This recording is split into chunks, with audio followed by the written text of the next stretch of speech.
Hello there, really simple tutorial this week. In fact, the whole point of this one is to show you that sometimes simple is best and you don't need to do a lot to get a really cool effect. So I had loads of strawberries in the fridge and I was looking at them and I thought perhaps I could use these to make a beating heart. They're red, they're kind of heart-shaped, and if I got strawberries of different shapes and sizes and switched them out frame by frame, I wonder what that would look like.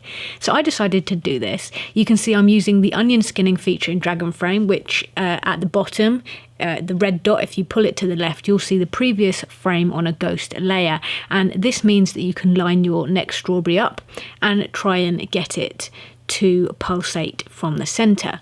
Now the strawberries were all very different shapes. I wasn't sure quite how I wanted to line these up, whether to pulsate from the central point or whether to try and line up the top of the strawberry. I just kind of went with what I felt in the moment, and I feel like the result is alright.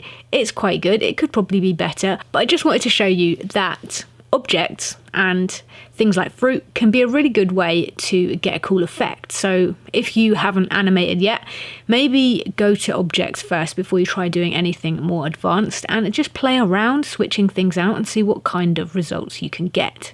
If you're new here, I'm Tortor and I'm a stop motion animator, and every week I post a video of an animation that I've done and I show you how I've done it.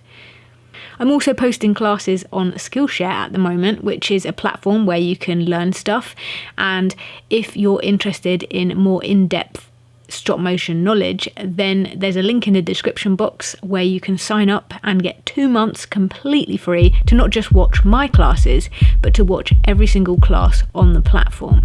I hope you're having a great day. Thank you very much for watching, and I will see you again in the next tutorial.